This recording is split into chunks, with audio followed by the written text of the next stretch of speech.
जिनसे है आप बेखबर, दिखाएंगे हम वो खबर। खड़की समाचार अब नए अंदाज में।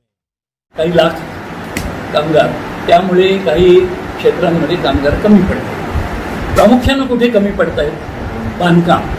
कारण बांधकामाच्या ह्याच्यात आपल्याकडचे तरुण मुलं मुली कोणी जात नाही, काम करत नाही। हे परप्रांतीय, हे बिहार, झारखंड, ओरिसा, बंगाल, तेलंगणा, आंध्र प्रदेश इकडचे कामगार बांधकामांवर काम करतात। ते गेले तर बांधकामांना आहे त्रास, ते काय करायचं ते पाहू। उद्योगामध्ये जे गेलेले आहेत त्यांच्यासाठी सांगितलं आम्ही उद्योगांना, सगळ्या औद्योगिक संघटनांना मी स्वतः आवाहन केलंय, व्यक्तिशा पण बोललेलं आहे, तुम्ही स्थानिकांना आता नेमा आणि त्यांना ती संधी द्या। आणि स्थानिक तरुणांना आम्ही असं आवाहन करतो की तुम्ही ही संधी सोडू नका। ह्या रिक्त जागा आहेत, ह्या रिक्त जागांवर तुम्ही भरती व्हायला तयार राहा। हा एक। दुसरं, आम्ही ते जे औद्योगिक कामगार गिरोह स्थापन करतो त्या माध्यमातून सुद्धा उद्योगांना आणि कामगारांना दोघांनाही परस्परांना मदतीसाठी शासनाचे एक हा मोठा प्रभावी उपाय। याच्या खेरीज मी ह्या प्रश्नाकडे असं बघतो, जे गेलेले आहेत हे कायमचे गेलेले आहेत का, हा प्रश्न आहे। त्यांच्याशी बोललं तरच कळेल, पण बोलण्यापेक्षा ते दृश्य जे होतं त्या दृश्यातून काही आपल्याला माहिती मिळते। ती अशी, हे गेले ते बॅकसॅक घेऊन गेले, पिशव्या आणि बॅगा घेऊन गेलेले आहेत, त्यांच्या खोल्या, त्यांच्या घरातलं सामान, त्यांचे टीव्ही, त्यांचे रेफ्रिजरेटर, त्यांचे बाकीचे आणखी सामान, हे फर्निचर, हे सगळं त्या खोल्यांमध्ये आहे। आमचे सुद्धा असंख्य कार्यकर्ते हे झोपडपट्ट्यांमध्ये, चाळींमध्ये राहणारे असल्यामुळे त्यांच्याकडून आम्हाला मिळालेली माहिती अशी आहे की हे कामगार कायमस्वरूपी गेलेलेच नाही, त्यांचे फक्त लॉक करून गेले आणि सगळं साहित्य तिथे येण्याची शक्यता आहे। आणि असं आहे की गावाला गेल्यानंतर मनरेगाची सोय करणार आहे, चांगली गोष्ट आहे। केंद्रांनी मनरेगातून त्यांना रोजगार मिळावा, शेतीवर काम, त्याच्यात जे काही खुश असतील ते राहतील, सगळे राहू नाही शकत। इकडचा त्यांचा रोजगार मोठा होता, त्यामुळे ते रोजगारासाठी परत 1 महिने 2 महिने गेल्यानंतर येण्याची शक्यता आहे। शिवाय ज्याला काम चालवायचे, तो ठेकेदार असेल, तो कारखानदार असेल, तो त्याचे प्रयत्न करणारच। तो काही केवळ कामगार नाही म्हणून कायमचं कुलूप लावणार नाही त्याच्या उद्योगाला। त्यामुळे काही प्रमाणात येतीलही, आणि नाही आले तरी सुद्धा मला वाटत नाही की महाराष्ट्राची काही कुचंबणा होणार नाही। महाराष्ट्रामध्ये पुरेसं मनुष्यबळ आहे, ते मनुष्यबळ नोकरीला पात्र करण्याचे प्रयत्न करण्यासाठी शासन समर्थ आहे आणि आपण हा प्रश्न सोडू। तुम्हाला मी सांगतो ना, आम्ही 60% क्षेत्र खुलं केलंय, 40% जे क्षेत्र लॉकडाऊन आहे ते कुठलं आहे?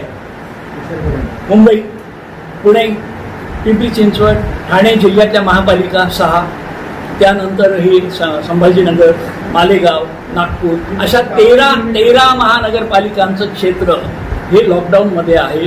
त्याचा भूगोल जर बघितला तर 40% लॉकडाऊन आहेच। त्याच्यात काही कोणालाही कुठल्याही विभागाला काही करता येत नाही, कारण पहिली लढाई ही करोनाशी आहे।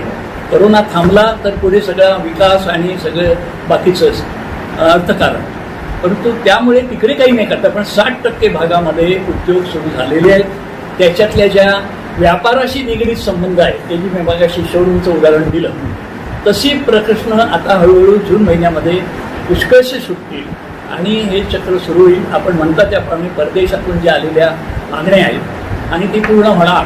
महाराष्ट्रामध्ये ती क्षमता आहे। महाराष्ट्रामध्ये आता समजा इचलकरंजी, भिवंडी अशी जी औद्योगिक क्षेत्र आहे त्यांचे हे प्रश्न आम्ही समजून घेऊन सोडवतो की त्यांना त्या ठिकाणी काय करता येईल, की त्या कामगारांना सुद्धा प्रादुर्भाव झाला नाही पाहिजे, ते आजारी नाही झाले पाहिजे। त्यासाठी काही उद्योगांना त्यांच्या निवासाची सोय करता येईल का, ह्या निवासाच्या सोयीसाठी सरकार काय करू शकेल। जसं आम्ही MIDC क्षेत्रामध्ये जर कुठल्या उद्योगाने कामगारांसाठी निवासस्थानं बांधायचे ठरवलं तर त्यांना विनामूल्य जमीन द्यायचं ठरवलं MIDC। पण MIDCच्या बाहेर पण बरीच क्षेत्र आहेत की ज्या ठिकाणी उद्योग आहेत पण त्यांना मदत करावी, ते राज्य शासन तशी मदत करू शकतो। ह्याचं पूर्णपणे आमचं त्याच्याकडे लक्ष आहे। ह्या परदेशी आलेल्या ऑर्डर्स, जसं आपण म्हणता टेक्स्टाईलच्या, ह्या बाद होऊ नयेत, परत जाऊ नये याच्याकडे पूर्ण लक्ष, कारण ही संधी आहे, ही संधी घालवायची नाही. माननीय मुख्यमंत्र्यांनी असं सांगितलं आहे की राज्यात येणारी कोणतीही गुंतवणूक ही परत जाता कामा नये, आणि त्या दृष्टीने आम्ही पूर्णपणे खबरदारी घेतली आहे. त्याचे साहित्य ही पूर्णपणे सगळ्या तालुक्यांमध्ये सुसज्ज ठेवण्यात आलेली आहे. इच्छा अशी आहे की ही टोळधाड इकडे येऊच नाही, परंतु जर काही असं त्रास झालाच तर त्याचे नियंत्रण मिळवण्याची तयारीचा मी आढावा घेतलेला आहे. त्याचबरोबर बांधावर बियाणं जात आहेत किंवा कसं त्याच्याबद्दल मी माहिती घेतली. भाजीपाला खरेदीच्या बाबतीत शेतकऱ्यांच्या काही तक्रारी होत्या, परंतु आता त्या दूर झालेल्या आहेत आणि सर्व शेतकऱ्यांच्या भाजीपाल्याची खरेदी होते आणि ते विक्रीसाठी येत आहे. टँकर्सची संख्या ही 138 वर गेलेली आहे. गेल्या वर्षी किंवा त्याच्या आधी पण फारच ही संख्या मोठी होती, आणि हा जिल्हा हा महाराष्ट्रामध्ये सर्वाधिक टँकर्स वापरणारा जिल्हा म्हणून सर्वांना माहीत होता. पण यावर्षी आपण पाण्याच्या बाबतीत सुदैवी आहोत, त्यामुळे फक्त ही संख्या 138 वर आहे. मी पुढे किती पाऊस वेळेवर येईल असं म्हटलं जातंय. यावर्षी पाऊस 96 ते 110% एवढा पडेल असाही हवामान खात्यानं अंदाज दिलेला आहे. या गोष्टी जरी समाधानकारक असल्या तरी सुद्धा वाईट परिस्थितीची आपल्याला तयारी करावी लागते.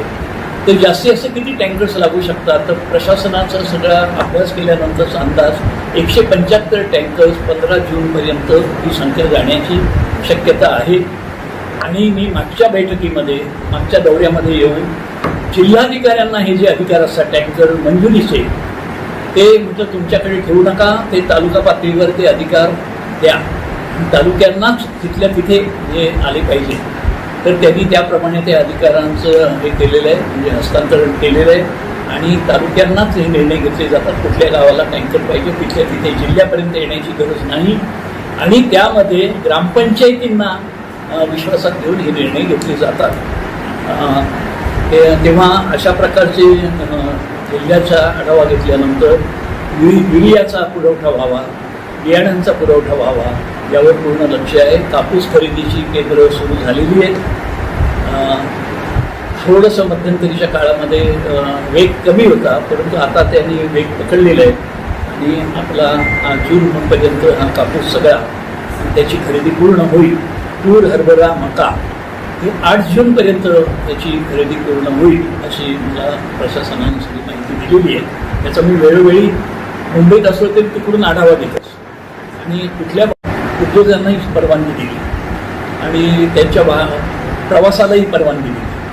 परंतु शहरामध्ये मात्र आपण हे लॉकडाऊन उठवू शकत नव्हतो. त्याच्याबद्दलचं थोडीशी कटुता जरी स्वीकारावी लागली तरीसुद्धा प्रशासनाने यावरती चोख कामगिरी केली, आणि त्यामुळेच नागरिकांनी सुद्धा सोय केली.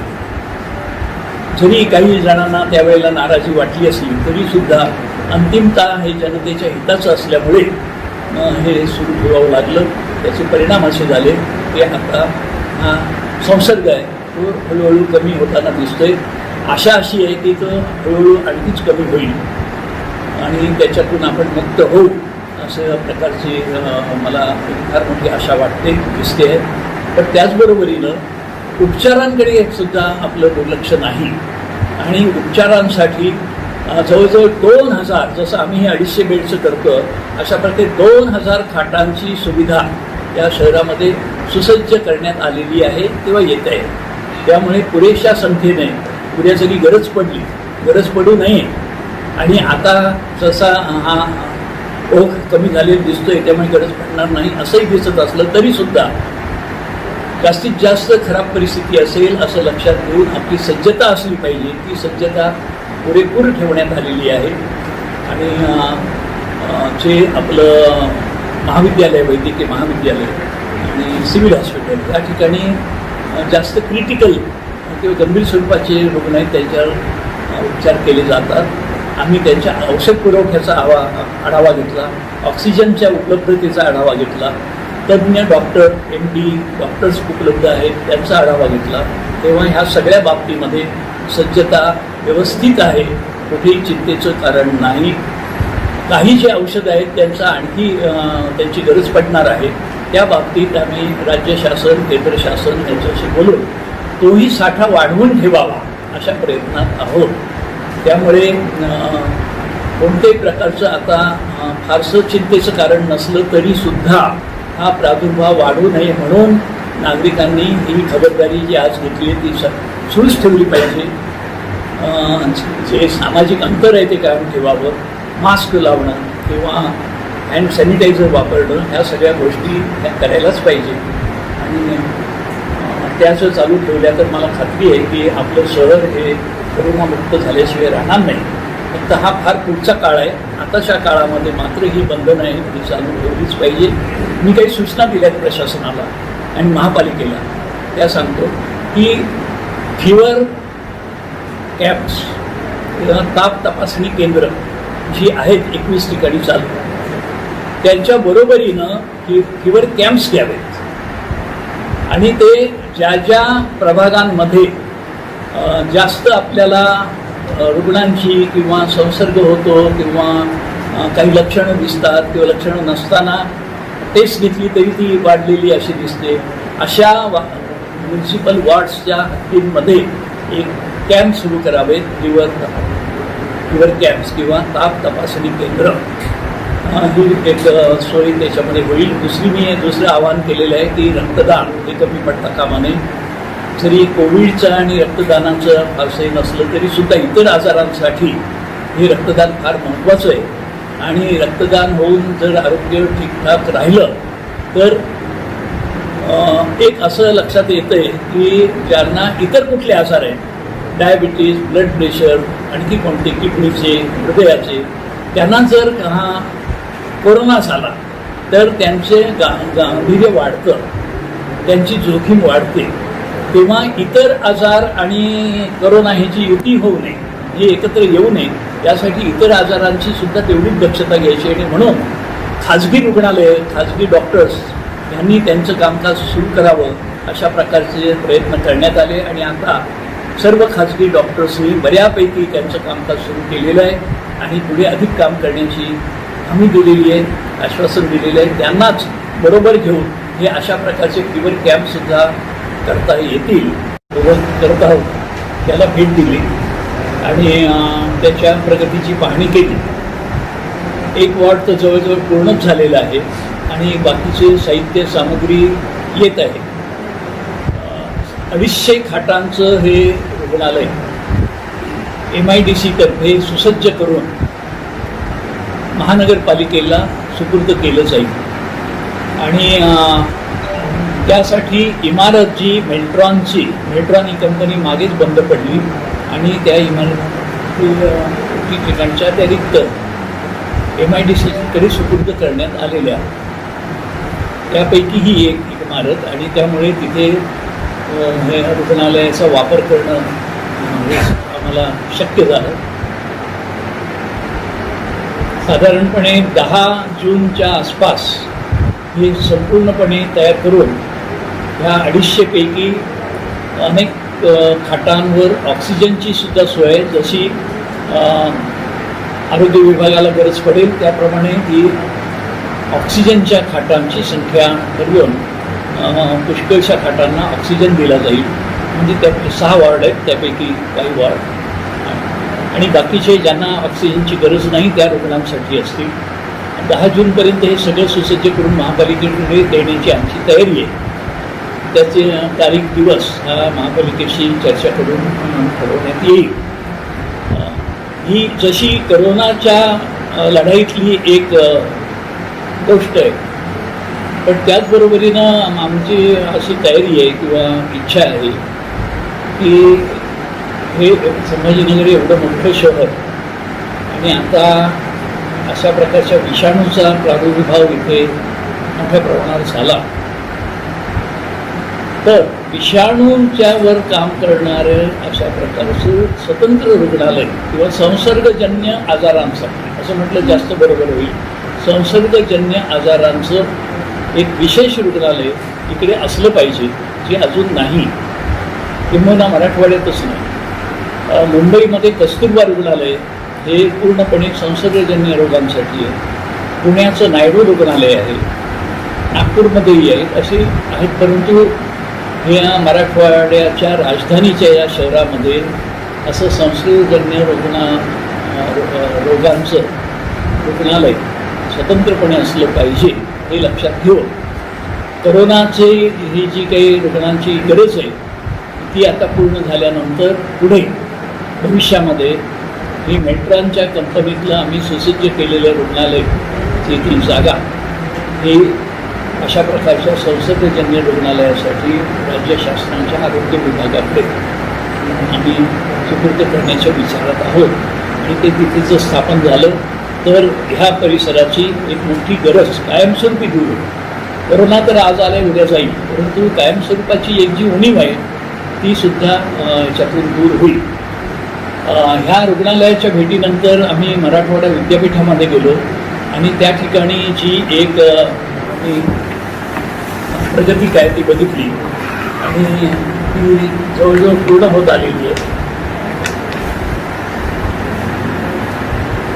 तर त्याच्यामध्ये त्याची साहित्य सामग्री घेण्यासाठी विद्यापीठाला एक पाठिंब्याची किंवा निधीची गरज होती. ती गरज आम्ही मी जसा या जिल्ह्याचा पालकमंत्री आहे त्याचप्रमाणे राज्याचा उद्योगमंत्री आहे आणि त्यामुळे उद्योगमंत्री म्हणून मी काय त्याच्यात योगदान देऊ शकतो.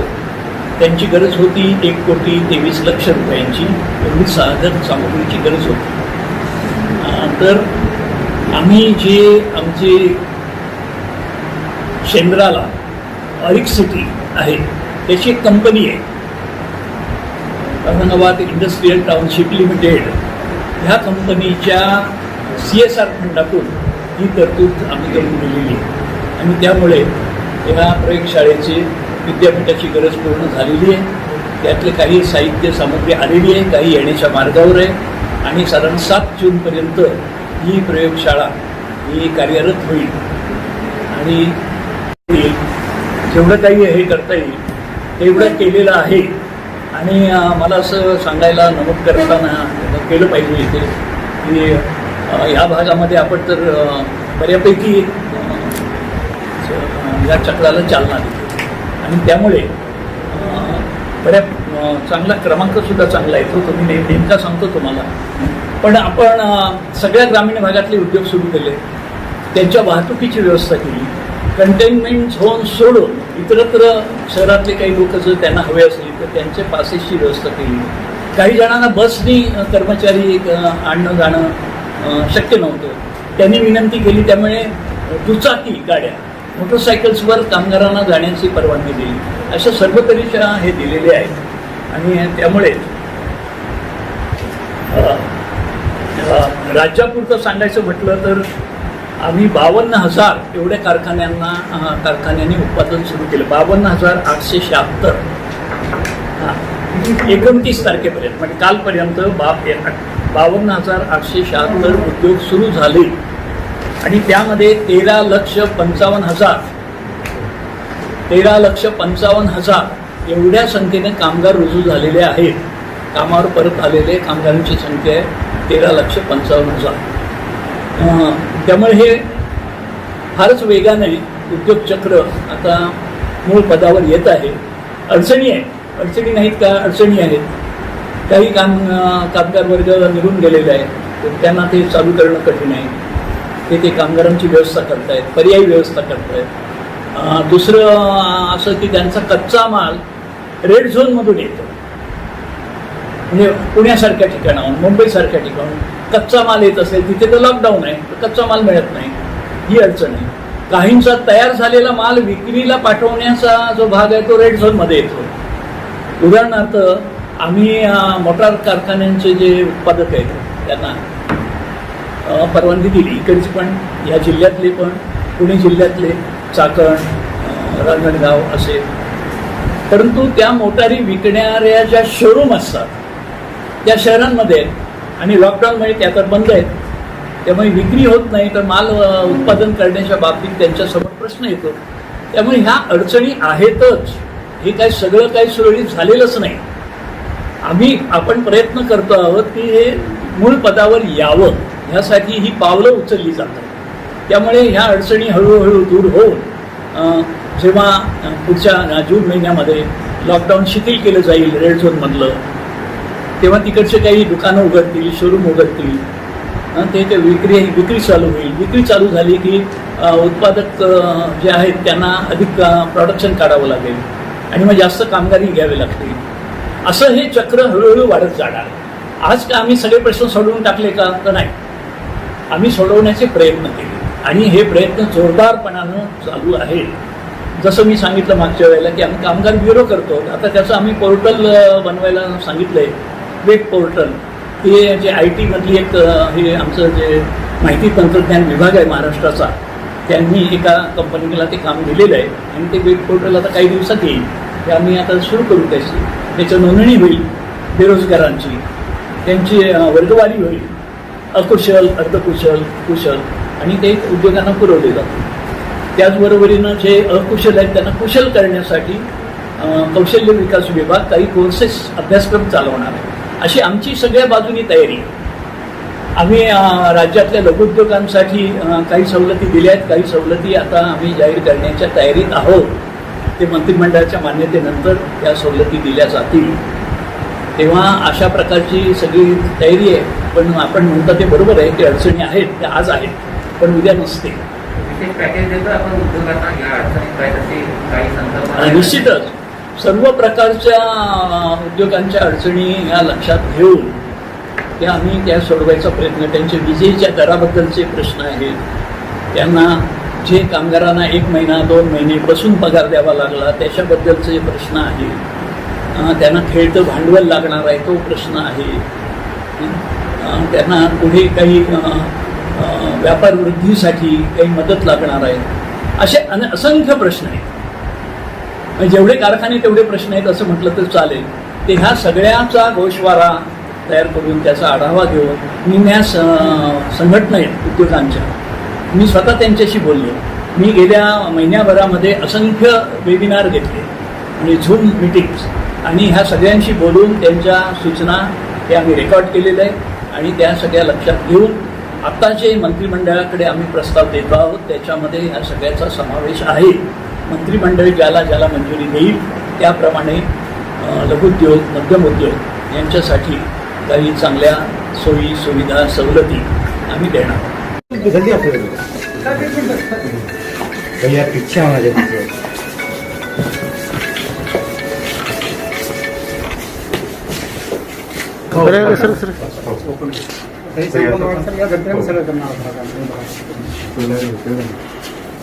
हार्डली आपण 6 दिवसात इथून बाहेर पडू सगळं.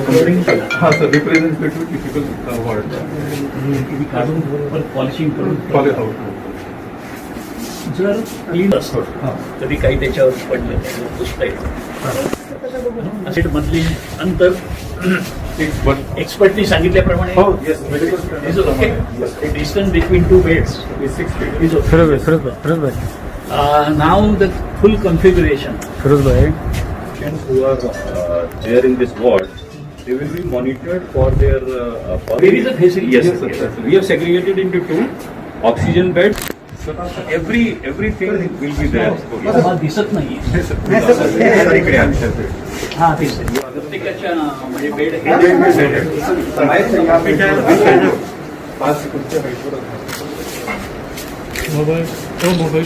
थोडं मागे फिरोज पीछे में या थोडं मागे बस कर जेड दिसत जाणार.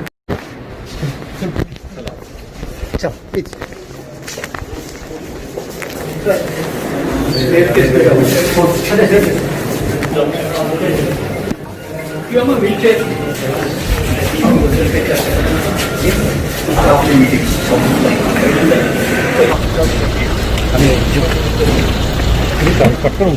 बूम किधर सर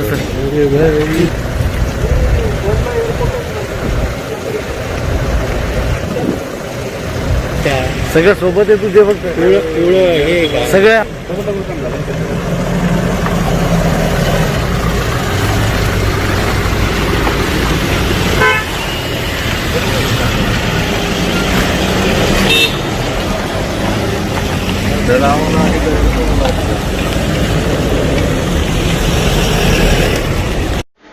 खड़की समाचार को सब्सक्राइब करें और नए वीडियो के लिए बेल आइकन